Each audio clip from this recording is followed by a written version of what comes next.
Hello, are we here? Hello. I wait to see myself on the screen to check that we're actually live.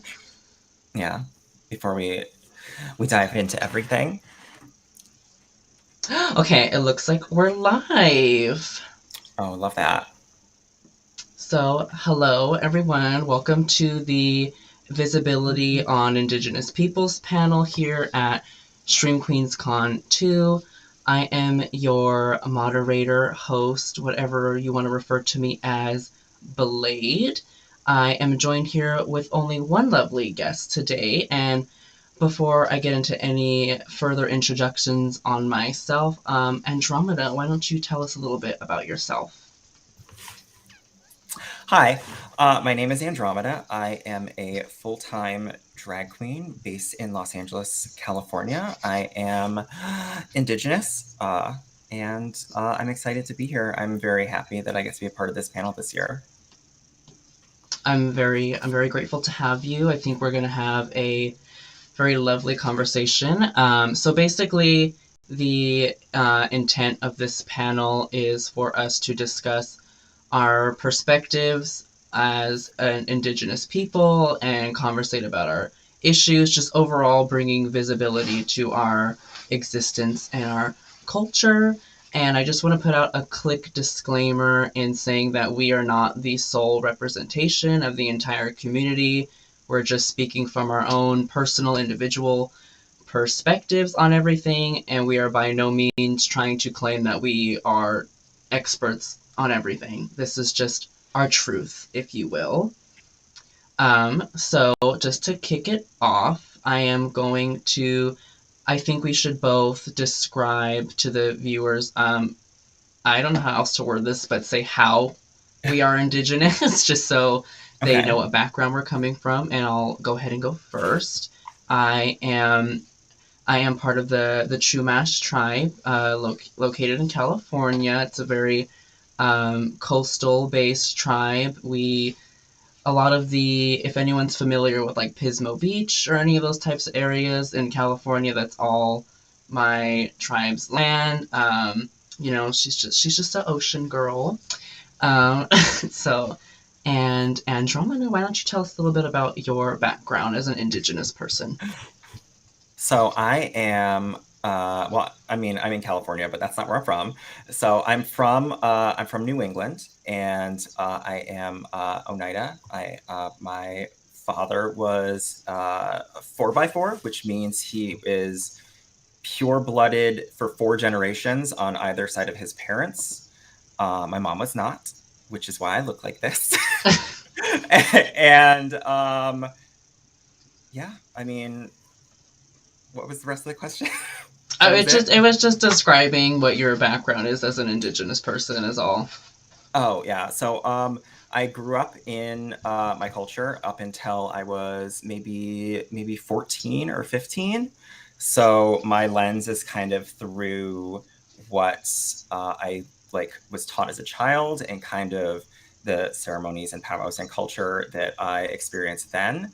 So there's some topics and things that are more adult focused, I guess, that I have not been super familiar with just because I moved across the country and was separated from my people. Yeah, and I think the sad but interesting part is that's the case for a lot of people when it comes to Indigenous culture. People seem to have very differing relationships with it. Like, for example, I kind of had to reclaim my identity as an Indigenous person because I grew up always knowing I personally call myself Native American. I know not everyone is like down with that term, but I use it because that's just how I grew up. We always referred to ourselves as Native Americans, and so I always grew up having that knowledge. And there was some customs that I grew up with, such as like spirit animals and stuff. I'm a beaver, but my my father was not really like invested in as much of our culture as like the rest of my family was. So later on in life, in my teens, I kind of had to go through my family and through other means seek out and like kind of reclaim that culture. So I think it's just we all have kind of a very differing relationships with the culture because we were like trampled over by the Yeah, government. yeah, and I mean, also, it's not just one culture. I mean, Yeah. like, Oneida is part of the Iroquois Confederacy, which is like X amount of tribes that are all different, but like have shared commonalities, which is why they're called Haudenosaunee, which is like people of a longhouse, because they all do ceremonies in a longhouse. But other than that, like they're all very different, and they're also very different from, other tribes throughout the states and throughout Canada and throughout, South America. So like it's hard to put like a blanket statement of like I am like connected to all these people, or I am the expert on all these things, when it's like Mhm. the cultures, even if they're right near each other, could be very different. Yeah, because I do think that's something that, and I don't mean this as an attack, but a lot of non indigenous people don't realize is that we all are technically like one people in one way or another, but at the same time, there's so many different tribes and so many different cultures that it really is, like you said, like a blanket statement saying me being a California Native American compared to somebody who's in, as you said, like in Canada or South America, it's completely different culture, completely different experiences. Um, but going off of experiences, I want to put our first question on the table, which is I want Okay. to ask, what are some of your more positive experiences as an Indigenous person? Um, I guess my positive experiences would be like I think it is a really, because I grew up like on the powwow circuit, which is, for people who don't know what that is, that basically is like um they're like festivals that that happen where there are ceremonial dancing and storytelling and lots of delicious food, and also they are open to the public, so like everyday Americans or whoever, which means people also will sell like crafts that they create to sell to the public, because a lot of people make their money that way. um, and so I got to experience that, which I think is a very unique point of view that a lot of people do not get to. um, so I'm very thankful for that. So I guess that would be like my biggest positive experience, was seeing my life through a lens that is different from other people, because it gives me more insight into, my own culture. Yeah, I kind of have like a almost a similar experience, but a little bit different because I live next to a reservation, and for anyone who doesn't know what a reservation is, I'm going to give a very butchered definition of a reservation, which is just an like a plot of land that is given by the government to a certain tribe, and it's kind of supposed to be like reparations for literally killing a whole bunch of us, but that's a whole separate topic on its own. But moral of the story is I live by a reservation. It's not my tribe's reservation, but it is a reservation. I'm not going to share what tribe just to not dox myself, but because people be crazy out here. It would be crazy. um, and there's a casino on said reservation, so they do there's a lot of festivals out there, and there's actually like a huge arena there that's basically all for that tribe's like festivals and festivities. So I've been out there so many times and met so many people and gotten to connect with my culture in that way. Um, they also do a Fourth of July show, which is very ironic when you think about it. But those are some of my like best memories, is being out there on the res and like seeing the fireworks, even though I don't really understand why we're celebrating that holiday. But that being said, sharing our positive experiences, I know that Yeah. this is kind of a really big question, but I just want to put on the table what are some of the more negative experiences that come to mind as an Indigenous person? Yeah. Well, so I just to segue off of something you mentioned casinos. Yes. So what I think is a common misconception, which kind of goes into a negative experience, is that not every person benefits from a casino. The whole tribe does not benefit from the casino. It's typically like maybe a couple families, and they will like basically kind of keep that for themselves for the Yeah. most part. So it's like people will think like, oh, like, they have a casino, so they're fine. But it's really like, okay, well, so like, there's white people that are billionaires. Is Jeff Bezos like, is he giving you money? No. No. He's like, you're giving him money. Yeah. So that's like that's a common misconception that I think that people kind of have a stigma for. Um, uh, and another, I guess, a negative experience would be going into the idea of um, kind of colorism in a way.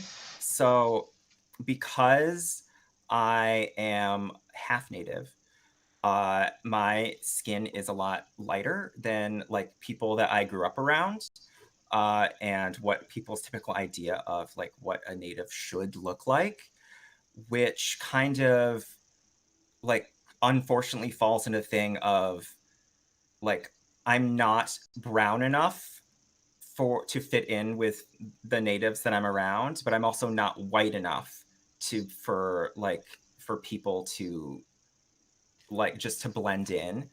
Um, Living in California, where at least in my area, there's not like a huge like native population.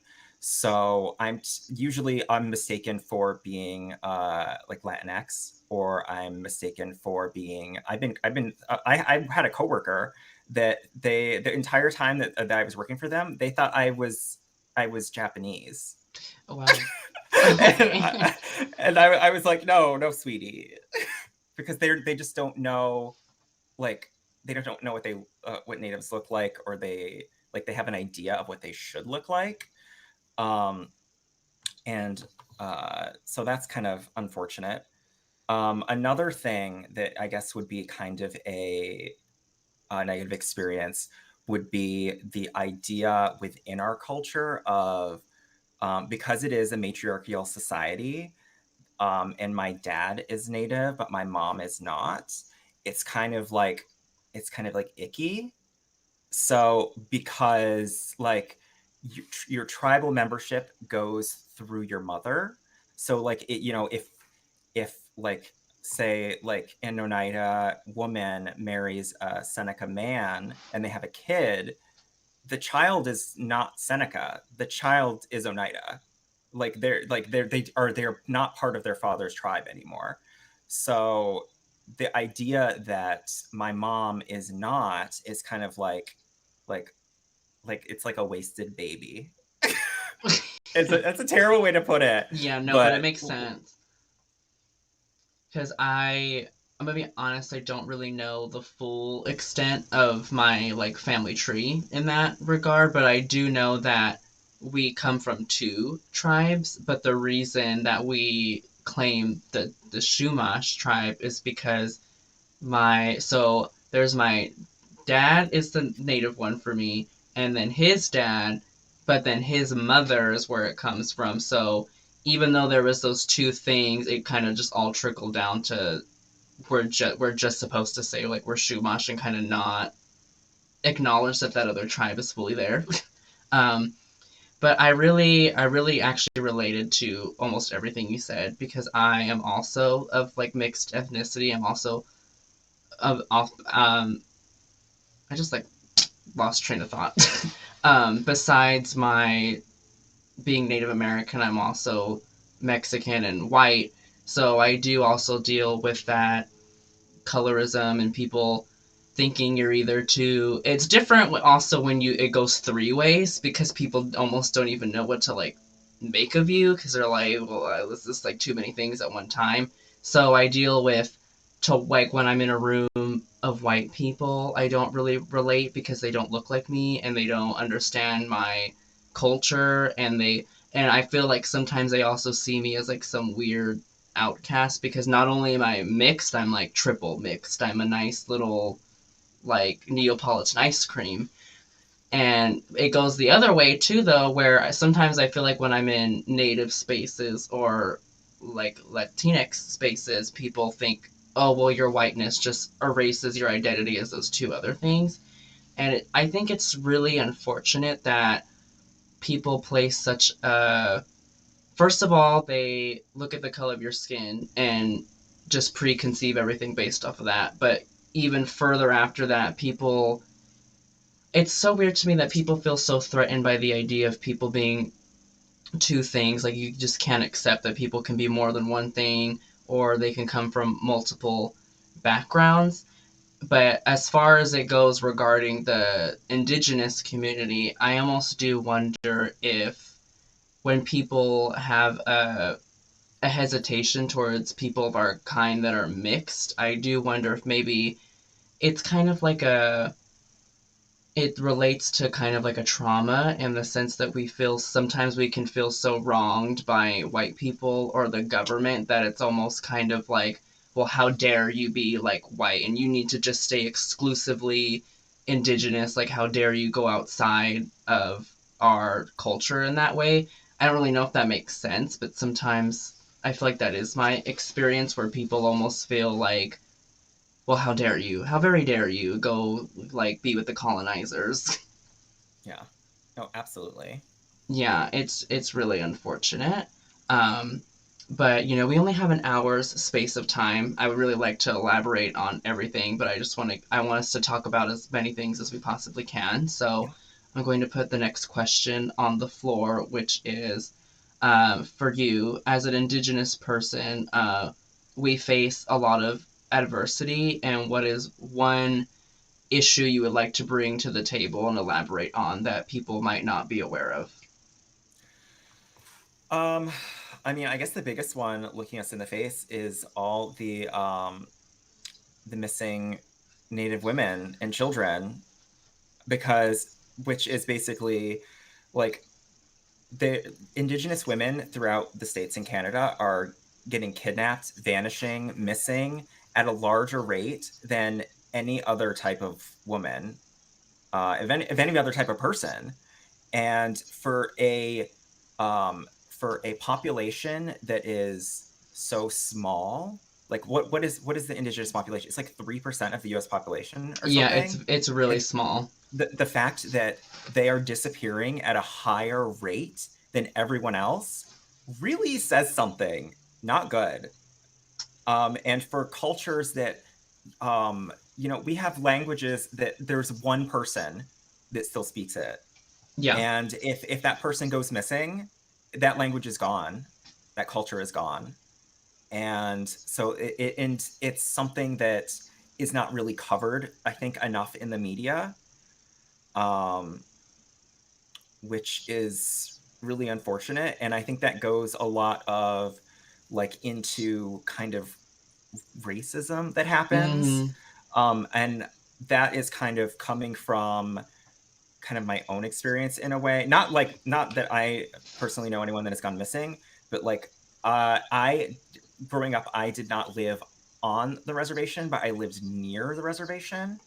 Um, and I lived like in a more like a white community. And even though they were so like they were say they were like they were bordering the border of the reservation, they like my house got egged just because we didn't live on Wow. the res, and it was like people that you think that are in so close contact that would get to know those people and be more accepting of them are not. So the people that are in like the everyday American that may not have ever met a native person, why do they care?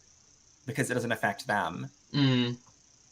Yeah, I think people I mean, this kind of gets into like a little bit of like performative activism where people they first of all they may not even ever have been exposed to the issues, and when they are exposed to it they don't really like care because it doesn't affect them. But then people only really talk about it when there's kind of a thing to benefit from it, because I'm going to go back to what you brought up with missing and murdered Indigenous women. And that I actually, the reason I have this headdress is because when I was still in college, people were, I don't know if you're familiar with Land O'Lakes took off the Indigenous woman, like the artwork on all their packaging. And there was a huge thing going on Twitter of a whole bunch of white people basically being like, "Well, I'm boycotting Land O'Lakes because they took off the Indian. I hate that word, but they took off the Indian woman, and this brand has been in my family for so many years." So I wrote an article for my college paper where I was like, you're so fixated on this woman who's missing from Butter, but there's like 6,000 plus Indigenous women going missing every year, and no one's talking about it. And I literally had to like fight like tooth and nail for that article to get published because my advisor at the time was like, well, we just really don't know if this is important or if it's like relevant. So I had to sit there and be like, I want to publish this. Like you're gonna let me publish this. It needs to be said. And so long story short, there was a native council at my school, and they ended up sending me this headdress as like a thank you for like fighting for the issues. But I think it's crazy how these issues are for us as Indigenous people like so constantly in our face, and we see it all the time because they're horrible issues for us to be dealing with. And you would think when we would share these issues, like for example with me taking it up to my advisor at my school, they'd be like, oh my god, yeah, like that's so awful, you should talk about that. But we're met with, well, nobody really seems to care though, so like you just like just stay silent, sweetie. Yeah. It's kind of go it's like the politicians that don't care about gay rights until their child comes out as gay. Yeah, it's very that. It's wild. I mean, but I think, and I mean, maybe I might be like overreaching in saying this. I think our people in general have a long history of speaking out and just not being listened to. Like, we'll use Mhm. the Washington football team, for example. For years and years and years, we have been saying, like, a lot of these team names are super offensive, and that one in particular is super offensive, but only until cancel culture came around the corner to like threaten their existence did they say like, well, maybe we should change it. Yeah. And they do, I mean, Native people do have to fight for everything. I mean, they have to petition the government to be recognized as a tribe. Yes. And it's like if the government like even though the government like for real, like you like this group of people, you have to basically petition to sign and go through courts and get them to sign off that you exist. Yeah, no, they literally, I compare it to literally like how we track like horse and dog breeds. I'm like, I should not have to go to the government and say like, look at how much of this percent of blood I supposedly have. You like it's literally being like treated like animals because if you're tracking our blood, first of all, because for those of you out there who don't know, I don't think Canada has the same thing, but I know in the States it's a thing where you have a blood quantum, which is basically supposedly how much indigenous blood you carry in you. It's kind of in reality kind of like BS, but the further and further you are down in a generation, the lower and lower your blood quantum supposedly is, and the less access you have to certain benefits. And it's like being like treated like animals because they, first of all, you're tracking our blood and we have to like prove our identity to you when we shouldn't have to, but then also you're keeping, I know not everyone lives on a reservation, but you're keeping us away in these like little pins that are like on the outside of nowhere. Yeah, it's like District 9. If It anyone's really, seen no, that but it movie, really it's is. like that. It's like insane, and it's happening all around everyone, but people just choose not to pay attention to it until it has some type of benefit to them. Like, we're getting intense over here. I mean, I think we have every right to be angry, though, frankly. Um, Absolutely. Moving on to my next question is it's going to get a little personal. And feel free to not answer it if you don't want to, but I wanted to just ask if you have personally experienced uh, any form of racism as an Indigenous person, and you can elaborate on that. Maybe there's a specific experience that comes to mind. You can also totally not answer if it's too like painful to answer. I guess the biggest thing would just be what I mentioned earlier, which is that like I was living in a white community near a reservation and my house got egged, and not Oh, just that's right. once. So so There's that. that would be my biggest experience, I think, with racism. Yeah, because I'm going to go back to something you said towards the beginning of the panel, which is something that I experience is people just automatically assume that because I'm native that I get certain handouts from like the casino or I get like I'm like loaded with cash because I'm getting all this money from the government, but like jokes on you, I pay my own bills with my own money that I make myself. I get nothing. I'll be candid and say I do get like medical benefits, but beyond that, I'm out here having to do everything by myself. Yeah. Um, but I think that is a very big issue in our community is people just assume like all indigenous people, especially in the states, are like loaded with money, that they don't work for anything, that they just have everything kind of handed, like we have everything handed to us. Yeah. Which I mean, like when I went to college, I got a like an Indigenous person scholarship, which was like $800. And it's like, and I know a lot of people think like, oh, they're native, they get to go to school for free. What college are you gonna be able to go to for $800? Yeah, It's like that is helpful. That will help feed me, but it's like that is not gonna pay for the school. no. Yeah, because I also got kind of like like a benefit for education from being native, but I was like, all it did was pay for my classes, which is really great. Like that one, I will say is pretty great because classes can be expensive. But I'm like, honey, that's not paying this like $12,000 tuition, and that's just when I Yeah. was at community college. After I transferred to a bigger college, the benefit did not follow me there, and I'm like, so I don't know where everyone's getting this like idea that we just kind of have a free pass at everything. It's kind of ridiculous, frankly. I'm like, Yeah. Where's my free pass? I want mine. I know. I'm like, I want my free pass. Where y'all keep bringing up this free pass, I would like to see it if it supposedly exists. Because my other thing too is people. I'm not gonna like sit here and say we like deserve to have these things, but people are so like angry about it. Like a lot of the tones I hear when people say, "Well, you get stuff for free," and I'm like, you know what though?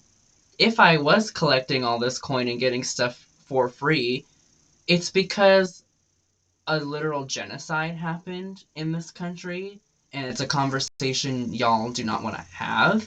So if we Yeah. supposedly are getting all of And these things, we should. and it was a cultural genocide up Yes. to a few generations ago when Mm-hmm. people were put in boarding schools and had their culture beaten out of them and could not speak their language, could not do anything. And they were taken from their families as children, so they were not raised in that way. And like, I mean, look at what's happening in Canada right now. Yes. It's like people are getting dragged out of their homes by police, by armed police. They're coming through people's doors with axes to take them out of their home. Like this is Yeah. still happening. This is It's not still something happening. that happened back in the Pilgrims. I mean, Lincoln killed a bunch of natives. Yeah. It's like this is currently happening today. Yeah, it's still I don't think people really realize like it's still happening. Like you touched on like the boarding schools in Canada, which if anyone's interested in learning more about that, I've shared multiple threads and multiple angry tweets on Twitter about it. Just scroll back like a month or two and you'll find me going off.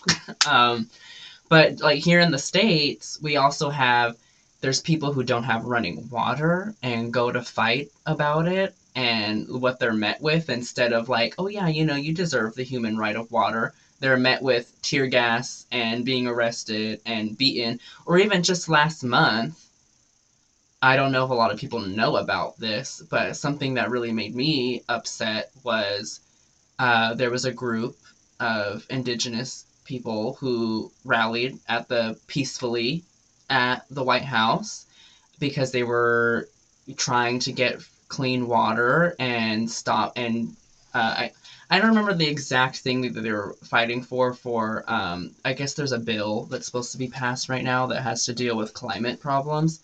And more of the story is though they were out there very peacefully protesting, no aggression whatsoever. And what they were met with, once again, was being arrested, tear gas, all that fun jazz. But then the next day, the president comes on TV and just says, like, Happy Native American Heritage Day, guys. As if that didn't just happen outside the White House doors the day before.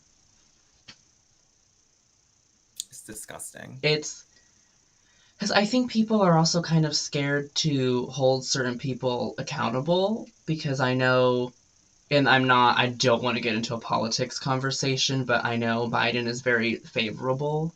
I am very here for him as president, but like, I'm not going to not acknowledge that, like, a bunch of my siblings were beaten outside of the Capitol building and you kind of just brushed it under the rug. Yeah. It's messy.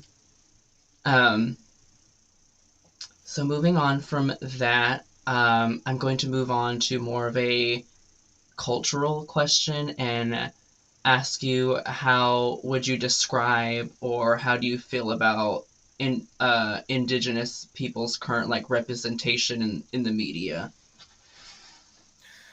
Um, I think it's not good. I think that, at least it's improved from like how it was represented in like Peter Pan and stuff like that, where it was like really racist. Yeah. But I think that at least it's pulled away from like the racist kind of representation, but it's kind of gone into like very, very limited representation, I think. Like why did we have Johnny Depp playing a native in the Lord of the Rings? Why did that happen? Why did that happen? Why do we But have Johnny Depp portraying a native person in a movie, and then why do we have Johnny Depp being in an ad for a very racist perfume following that? yeah, I don't know. But I mean, I had hope when like Taylor Lautner was a thing, but he like fell off the face of the earth. I don't know what happened to him. But I I think that was good when he was in Twilight because I think it was, it yeah. kind of like it kind of portrayed them in like I want to say a desirable way in a like in a positive, more positive light. Even though I don't think he's a great actor, and I will go on record saying that. Oh, so you're Team Edward. No, but like I agree. But the thing is with Twilight is that one is kind of to me like a weird like catch 22 where like it's one of the first times I saw like a positive representation, but at the same time there was a lot of like motifs and insinuations that were kind of like that's a little racist. Well, That like it's also written by a religious white woman, yeah, so it's if you who probably haven't did not gotten do a lot into of research. the problematic nature of the books of Twilight, you're in for a treat. Yeah, but I um, mean, I think overall, just to pull away from that, yeah, is that I think that there is representation happening, and I think that that's because a lot of Native people, especially younger Native people, are making an effort to put themselves out there and really be like, "I'm here. You need to listen to me. You need to look at me because I am valid." And I think that that is amazing. yeah, I really agree because I feel like growing up, the only representation I can think of was like Pocahontas, and don't Don't get get me me started on started on that. that mess. Um, but I think now I really agree with that there's a lot of younger people who are really putting themselves out there because the indigenous community has a huge audience on TikTok. There's a lot of really great creators out there who are being like, hi, here's our culture, here's our issues, and they're being very unapologetic about it. So I think it's taking a turning point in the sense of individual people putting us out there and ourselves, but as far as like movies, TV, and all of that, it's still very bad. It's getting better, but it's still kind of, I would still say, non existent because I can't even think of a movie or anything in recent time that's been released that's really featured Indigenous characters. Besides, there is a Hulu show that came out, but it like kind of wasn't that good. But at least it's there. At least it's there. It's there. Um, but it's nice to see that people are really pushing for us to be out there. I just wish that there was more platforms that acknowledge that and gave us more of a chance. But I almost feel like a little bit like some platforms are kind of just scared to even go there. Because I know this was a conversation I was having in Deer's stream like a week ago or so, where I don't remember how we got on the topic of Pocahontas, but I was like, I hope to God Disney does not like even try to remake that movie because Yeah. Oh Jesus. God. But I I think they're hope too not. scared to even go near the topic of that movie. I hope so. And that also goes into the idea of like, because I experienced this a lot growing up, was that you would have people come up to me and be like, uh, because Pocahontas is like a Disney princess. Yes. People would say like, "Oh, my grandmother was a Cherokee princess," and the thing is like, okay, one, that's offensive.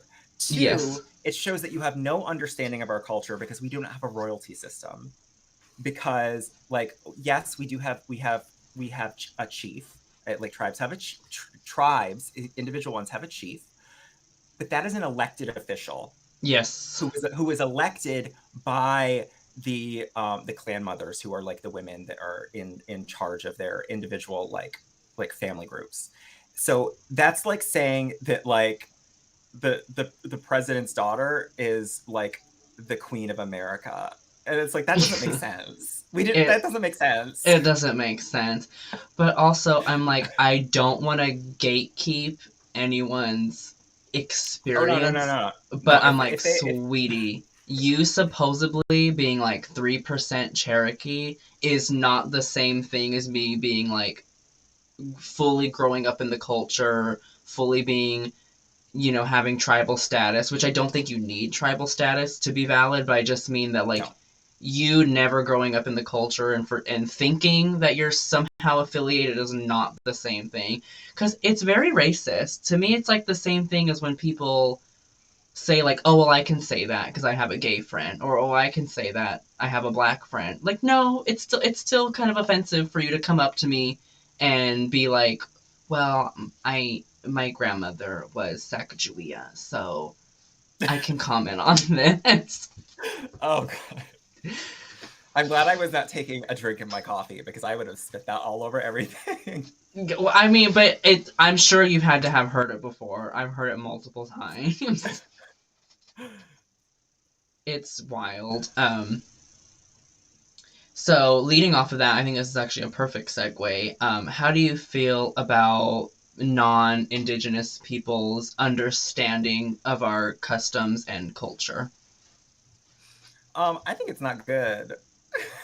It's all I bad. Everything's It's bad. I mean, I think that that's just because it's not portrayed in media. It's not and it's not really portrayed, or they don't experience it, I think, in any way. And so like their idea is just what they're given by the media they consume. Um so, and that's typically like either very limited idea of what it is, or like a very like inappropriately skewed idea of what it is. Um so I think that their overall idea is not great, but also because there are so many different people, like they're all different. Yes. Like the Aztec culture is different than like the Seneca culture, or like, and so it's like it's hard to have I guess, to expect a person to have an idea of what each of those people were about and kind of how their culture is, especially when, as a people, we are what is the word? We're not a written society where everything is through oral history. So, like, everything is passed down by word of mouth, which is why a lot of our languages do not translate over to English translation very well, especially in the spelling, why things are not phonetically correct, No, no, uh, no, no, no, not at all. um, because there's no written language. Uh, it's all oral history. Yeah, and just kind of like piggybacking off of that, I think that the little of our culture that is kind of more in the mainstream is a very hurtful understanding and a not good understanding because it's all dream catchers, spirit animals, and nothing sends me into a rage more than like, can you tell me my spirit animal? Or like, well, my spirit animal is a chai tea latte. I'm like, that's not how that works. You don't get to just Uh, like pick it. yeah. Also, in my culture, where I am from, spirit animals are not a thing. Yeah. For one, they're not a thing. That is not specifically my tribe. Does not have those. Also, like a dream catcher, I always get a kick out of when I see someone, like I see Miranda or whoever with it hanging in their car, and it's like, do Or you the know? And then tattoos. and it's like that is not the purpose of that. Also, like they'll have an idea of like, oh, it's like it's gonna bring me good dreams, and it's like that's not what it does. No. A dream catcher is literally supposed to be above your bed because it is supposed to catch the bad dreams. The bad dreams get stuck in it, and the Yes. good dreams go through it.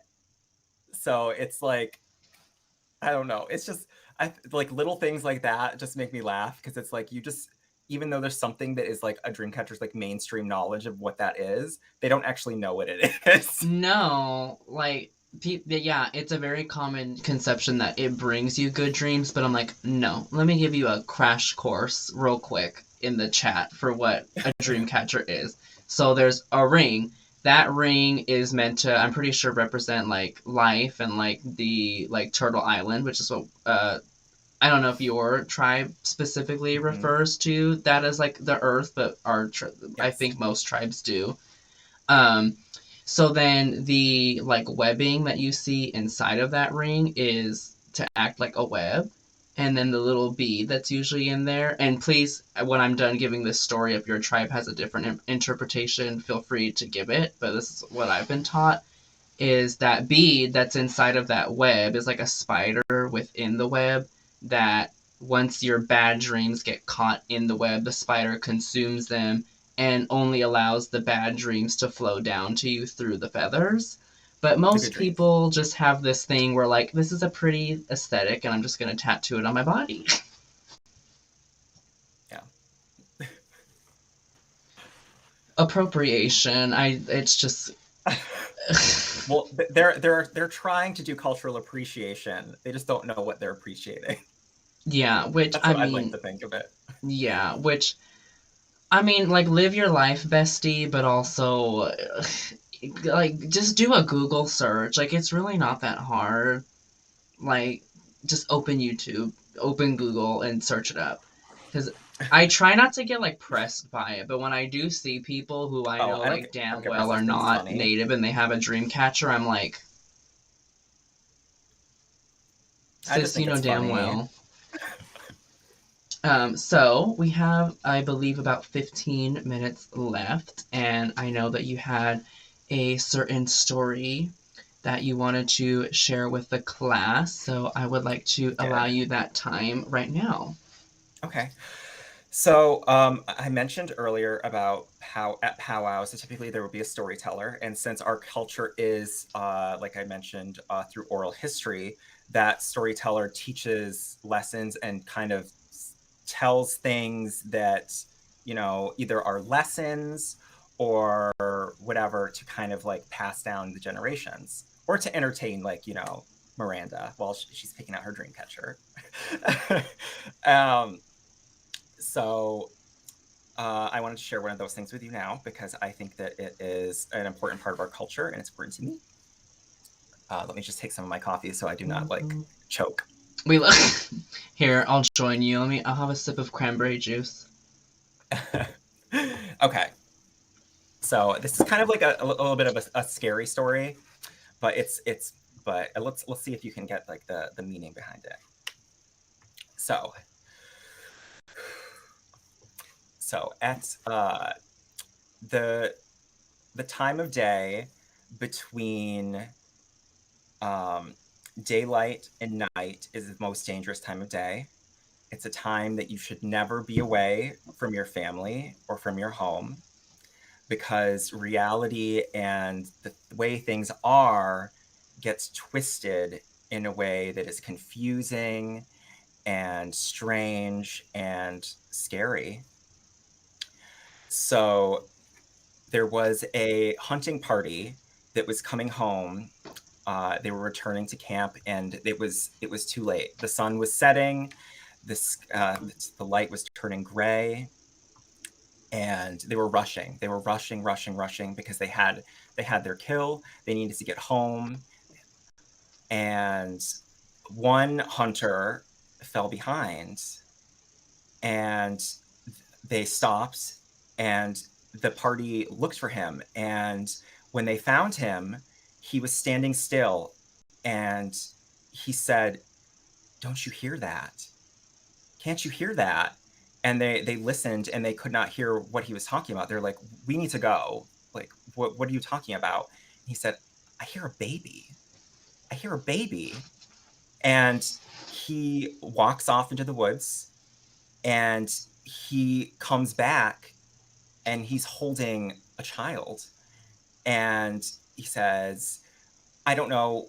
There was no, the baby was alone. I don't know what happened, but we can't just leave it here. We can't leave it here overnight."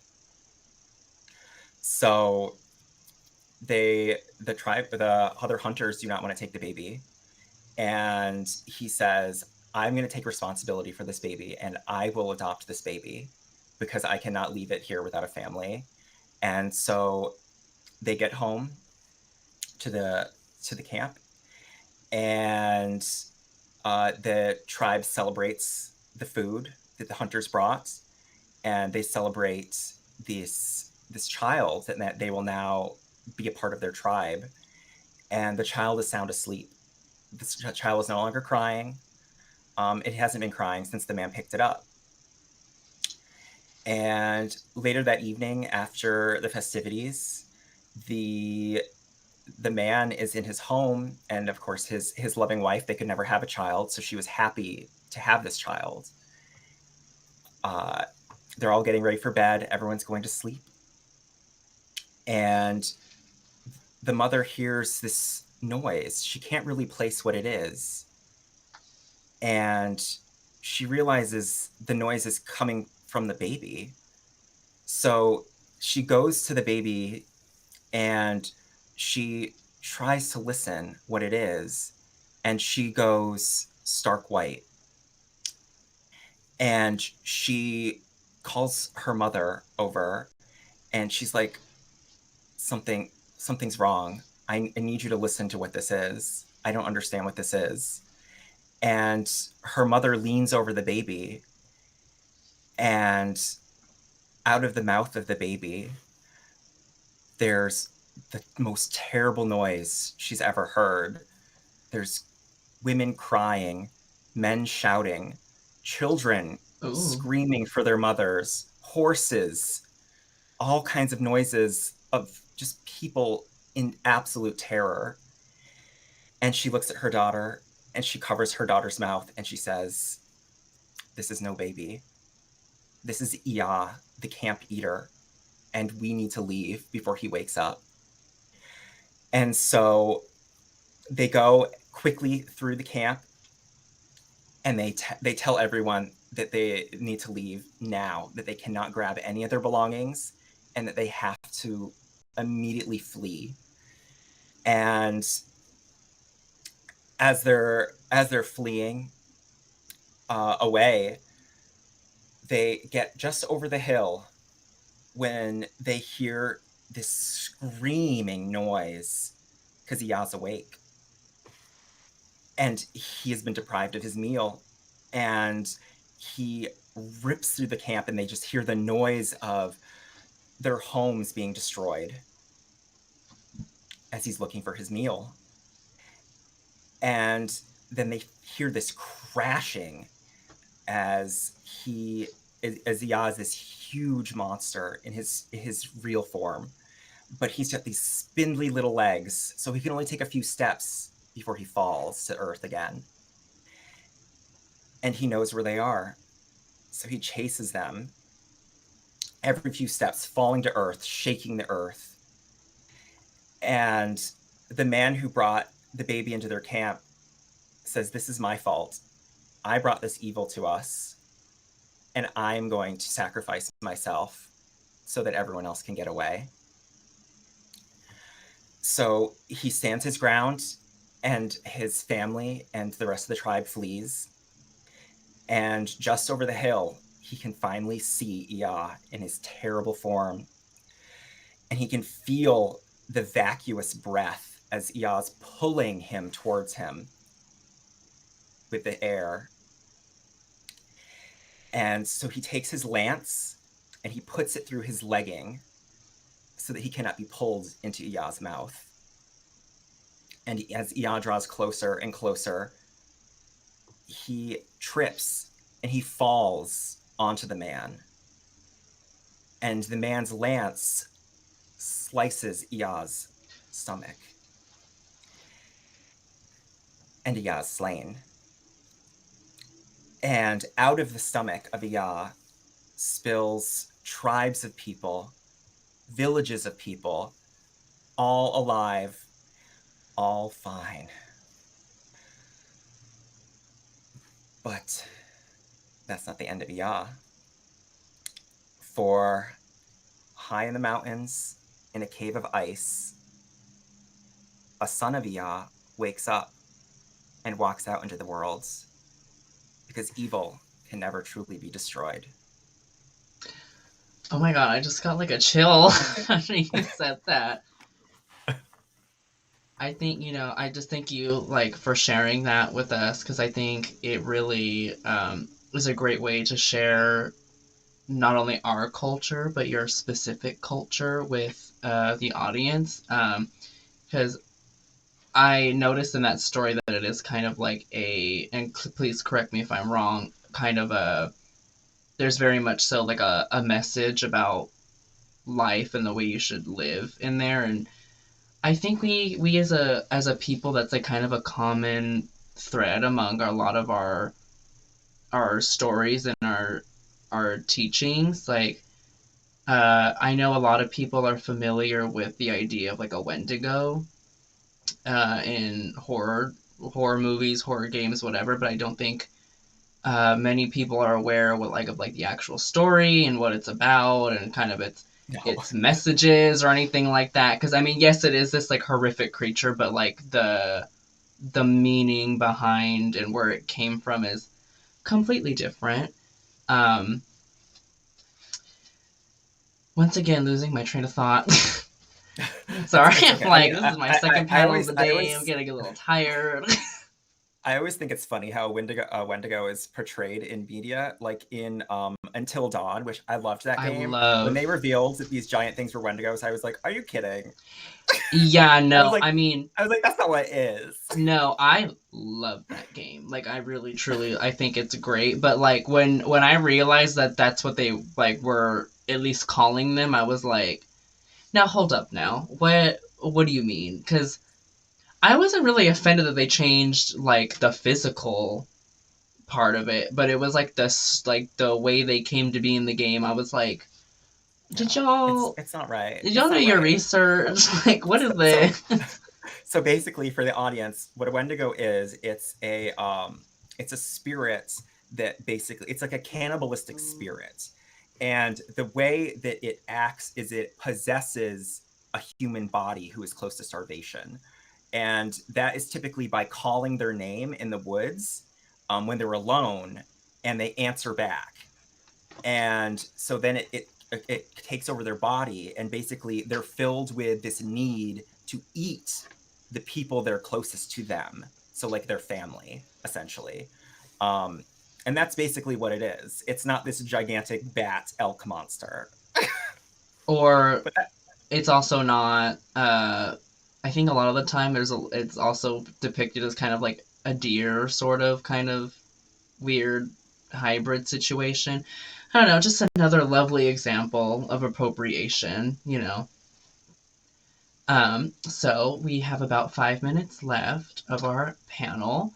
So I want to go ahead and get into kind of my last bigger question that I've been saving until the sure. end, which is if you, which I know this is kind of a big question, but if you could say anything to non-indigenous people that you would just anything you like to say, something you want them to know, some type of something you're tired of, just anything that you would like to say to non-indigenous people, what would that be? God. Yeah, I know it's a big question, but I just felt like I needed to ask um it. I guess I guess try to kind of be a little bit more educated on things. I don't really know if that's like a, because like you can't expect people to like get educated on something for you.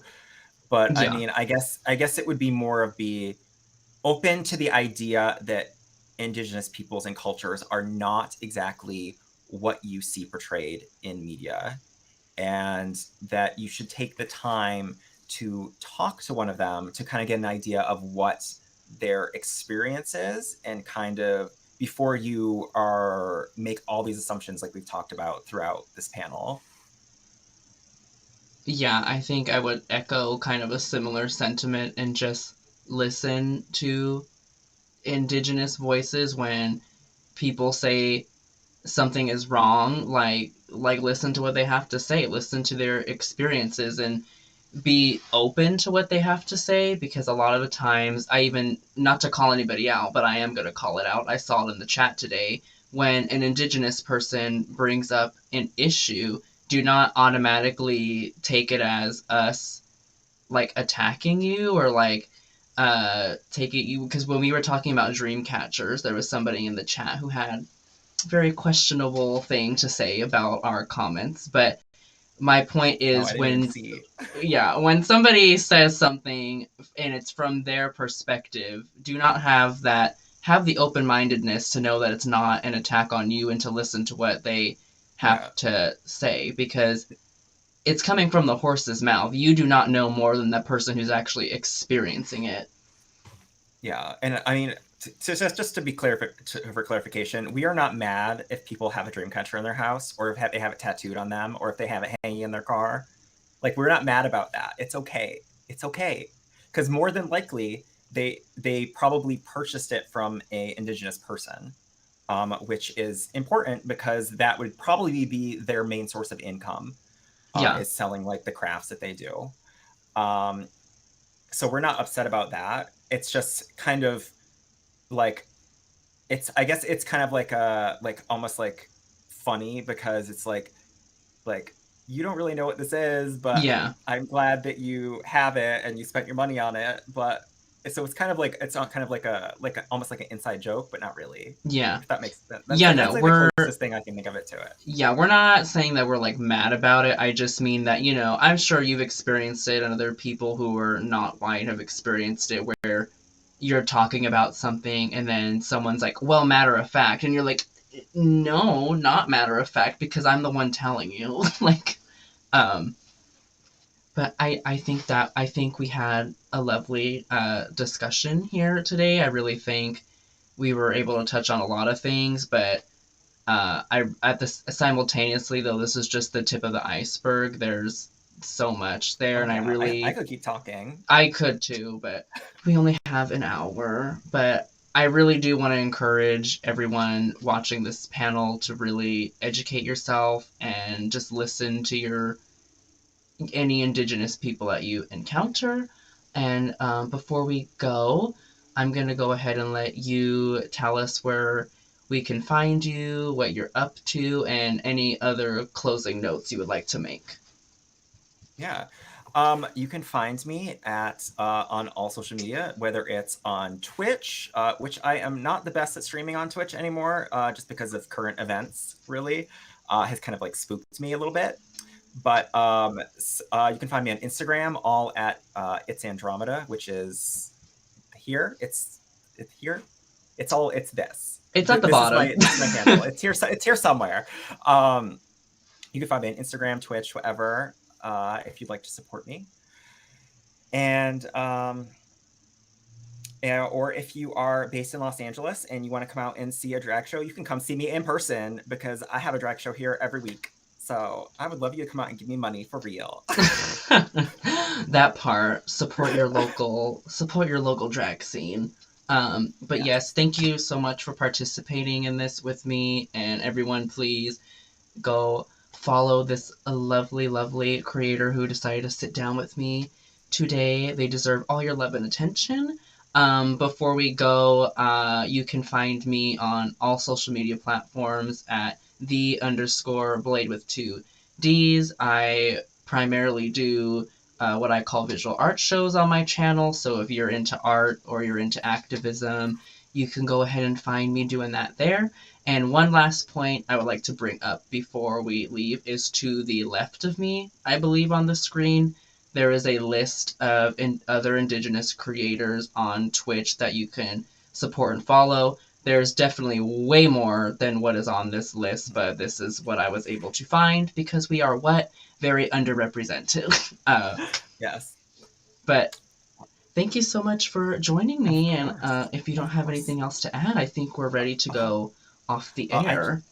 I just like to thank I'd like to thank all the stream queens that allowed me to be on the panel today, and who put all this together and let us have this moment to kind of speak about our culture and about our issues.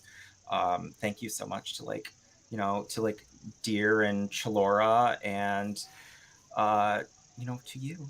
I really appreciate it. Thank you, of course. I think we're ready if Dola wants to take us away. I also saw that people wanted a side profile of this, though, so I'll do that. Uh, and I think, Dola, take us away. I'll just smile and wave. I'm just going to keep doing it till I can tell that we're Yes. actually